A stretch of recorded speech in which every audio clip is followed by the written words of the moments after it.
حضرت آدم و حوا علیہ السلام کی زمین پر تشریف آوری۔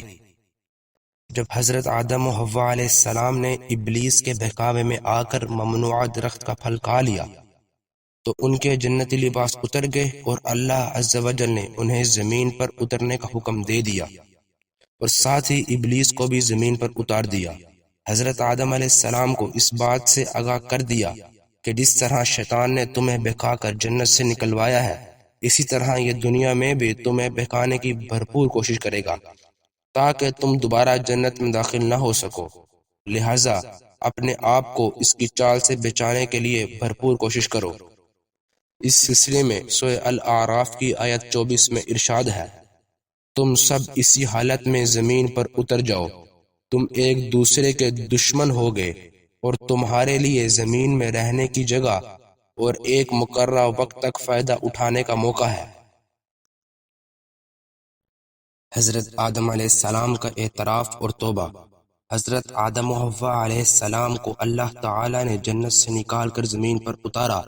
زمین پر اترنے کے بعد انہیں جنت اور اس کی راحت و سکون والی زندگی یاد آئی اور انہیں اپنی غلطی کا احساس ہوا تو وہ فوراً اللہ سبحانہ و تعالی کے حضور توبہ کرنے لگے، اور توبہ کے کلمات بھی اللہ عز و جل نے انہیں سکھا دیے تھے۔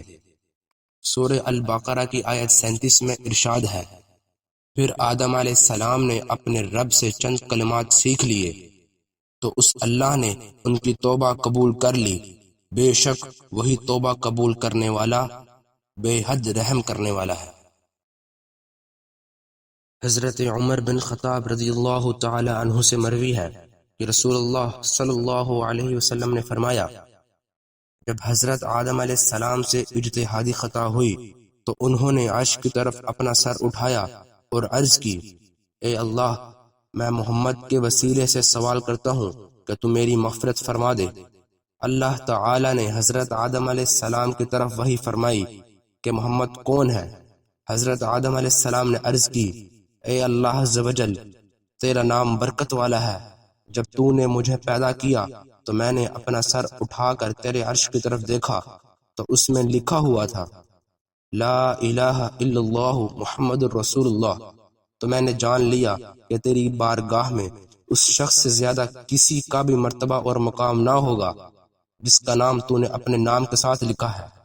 اللہ تعالی نے حضرت آدم علیہ السلام کی طرف وحی فرمائی، اے آدم، یہ تیری اولاد میں سے سب سے آخری نبی ہیں اور ان کی امت تمہاری اولاد میں سب سے آخری امت ہے، اور اگر وہ نہ ہوتے تو اے آدم میں تمہیں بھی پیدا نہ کرتا۔ حضرت آدم علیہ السلام کے دعائیہ کلمات۔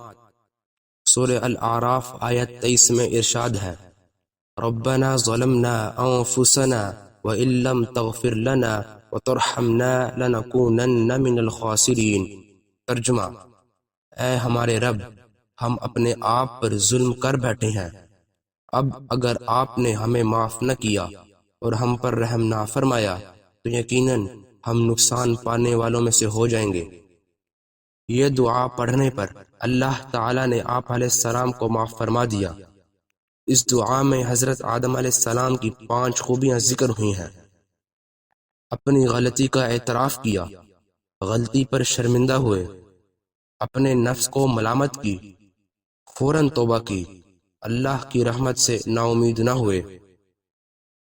زمین پر اتارنے کے مقامات اور ان کی ملاقات۔ حضرت عبداللہ بن عباس رضی اللہ تعالی عنہ فرماتے ہیں کہ حضرت آدم علیہ السلام کو ہند میں اور حضرت حوا علیہ السلام کو جدہ میں اتارا گیا۔ حضرت آدم علیہ السلام انہیں تلاش کرنے نکل گئے اور عرفات کے میدان میں ان دونوں کی ملاقات ہوئی۔ زمین پر اترنے کے بعد حضرت آدم علیہ السلام کی کیفیت۔ جب حضرت آدم علیہ السلام زمین پر تشریف لائے تو اللہ تعالی کی بارگاہ میں توبہ رجوع کرنے کے لیے عرصہ دراز تک روتے رہے۔ چنانچہ حضرت بریدہ رضی اللہ تعالی عنہ سے روایت ہے کہ نبی کریم صلی اللہ علیہ وسلم نے ارشاد فرمایا، اگر حضرت داؤد علیہ السلام اور تمام اہل زمین کی گریہ زاری کا حضرت آدم علیہ السلام کے رونے سے موازنہ کیا جائے تو وہ آپ علیہ السلام کی گریہ زاری کے برابر نہ ہوگا۔ حضرت حوا علیہ السلام کی توبہ۔ حضرت آدم علیہ السلام کے ساتھ ساتھ حضرت حوا علیہ السلام نے بھی توبہ کی اور ان کی توبہ بھی قبول فرما لی گئی۔ البتہ قرآن کریم میں صرف حضرت آدم علیہ السلام کی توبہ کا ذکر ہے، کیونکہ حضرت حوا علیہ السلام حضرت آدم علیہ السلام کے تابع تھیں اور حضرت آدم علیہ السلام کا ذکر کر دیا گیا، اس لیے تابع کا ذکر اسی زمن میں ہو جاتا ہے۔ حضرت آدم علیہ السلام کے اہم واقعات۔ نماز کی پابندی۔ علامہ نجم الدین الغزی شافعی رحمۃ اللہ علیہ نے لکھا ہے کہ سب سے پہلے نماز حضرت آدم علیہ السلام نے ادا فرمائی اور مختلف افعال پر مشتمل خشوع خضوع والی نماز پابندی کے ساتھ ادا کرنے کا حکم آپ علیہ السلام پر نازل ہوا۔ حضرت ثوبان رضی اللہ تعالی عنہ سے مروی ہے کہ حضور اکرم صلی اللہ علیہ وسلم نصف النہار کے بعد نماز پڑھنا پسند فرماتے تھے۔ حضرت عائشہ رضی اللہ تعالی عنہا نے عرض کی، میں آپ صلی اللہ علیہ وسلم کو دیکھتی ہوں کہ اس وقت آپ صلی اللہ علیہ وسلم نماز پڑھنا پسند فرماتے ہیں، اس میں کیا حکمت ہے؟ ارشاد فرمایا، اس گھڑی میں آسمان کے دروازے کھولے جاتے ہیں اور اللہ تعالیٰ اپنی مخلوق کی طرف نظر رحمت فرماتا ہے، اور یہی وہ نماز کا وقت ہے جسے حضرت آدم، حضرت نوح، حضرت ابراہیم، حضرت موسیٰ اور حضرت عیسیٰ پابندی کے ساتھ ادا فرمایا کرتے تھے۔ بیت اللہ کی تعمیر اور طواف۔ حضرت عطا رحمۃ اللہ علیہ فرماتے ہیں، حضرت عمر بن خطاب رضی اللہ تعالی عنہ نے حضرت کعب رضی اللہ تعالی عنہ سے فرمایا، مجھے اس بیت یعنی خانہ کعبہ کے بارے میں بتاؤ، اس کا کیا معاملہ تھا؟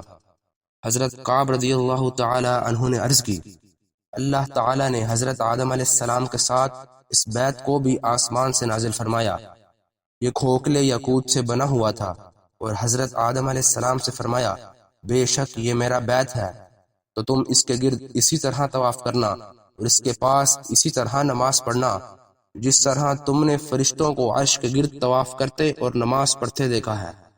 اس بیت کے ساتھ فرشتے بھی اترے اور انہوں نے پتھر سے اس کی بنیادیں بلند کیں، پھر ان بنیادوں پر اس بیت کو رکھ دیا۔ جب اللہ تعالیٰ نے حضرت نوح علیہ السلام کی قوم کو غرق فرمایا تو اس بیت کو اٹھا لیا اور اس کی بنیادیں باقی رہیں۔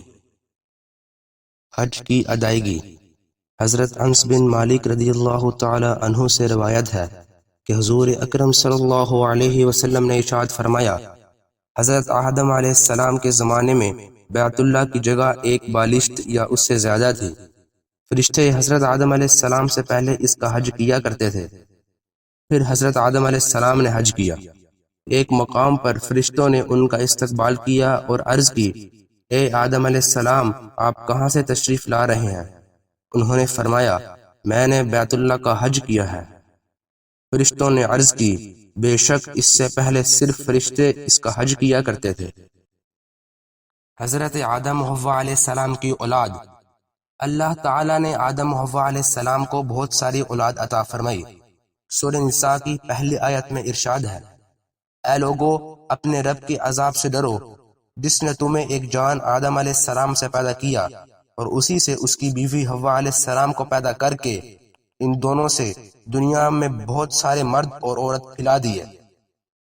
ابی ہریرہ رضی اللہ تعالی عنہ سے روایت ہے کہ رسول اللہ صلی اللہ علیہ وسلم نے فرمایا، جب اللہ تعالی نے آدم علیہ السلام کو پیدا فرمایا تو آپ علیہ السلام کی پشت پر ہاتھ پھیرا، قیامت تک پیدا ہونے والی ہر جان آپ علیہ السلام کی پشت سے ظاہر ہو گئی۔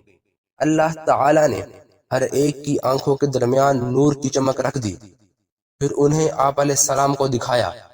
آپ علیہ السلام نے پوچھا، اے میرے رب، یہ کون ہے؟ اللہ تعالی نے جواب دیا، یہ تمہاری اولاد ہے۔ آپ علیہ السلام کو اولاد میں سے ایک آدمی ایسا نظر آیا جس کی پیشانی کی چمک آپ علیہ السلام کو بہت اچھی لگی۔ آپ علیہ السلام نے پوچھا، اے میرے رب، یہ کون ہے؟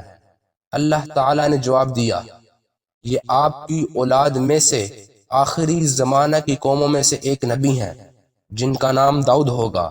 آپ علیہ السلام نے پوچھا، اے میرے رب، آپ نے اس کی عمر کیا مقرر کی ہے؟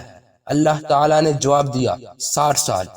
آپ علیہ السلام نے عرض کیا، اے میرے رب، آپ اس کی عمر میں 40 سال میری عمر میں سے عنایت فرما دیجئے۔ جب آدم علیہ السلام کی مقرر عمر ختم ہوئی اور موت کا فرشتہ ان کی روح قبض کرنے کے لیے آیا، آپ علیہ السلام نے فرمایا، کیا میری عمر میں سے 40 سال باقی نہیں ہے؟ فرشتے نے عرض کیا، آپ علیہ السلام نے وہ 40 سال اپنے بیٹے داؤد کو دے دیے تھے۔ آپ علیہ السلام نے انکار کیا، اس لیے آپ علیہ السلام کی اولاد میں بھی انکار کی عادت ہے۔ آپ علیہ السلام بھول گئے، اس لیے آپ علیہ السلام کی اولاد بھی بھول جاتی ہے۔ آپ علیہ السلام سے غلطی ہوئی، اس لیے آپ علیہ السلام کی اولاد بھی غلطی کرتی ہے۔ یہ تھی حضرت آدم علیہ السلام کی زمین پر آمد اور زمین پر آمد کے بعد چند اہم واقعات کی مختصر تفصیل۔ امید ہے کہ آپ کو ہماری ویڈیو پسند آئی ہوگی۔ ایسی ہی مزید ویڈیوز کے لیے ہمارا چینل سبسکرائب کریں تاکہ آپ کو ایسی مزید ویڈیوز ملتی رہیں۔ اللہ تعالی آپ کا اور ہمارا حامی و ناصر ہو۔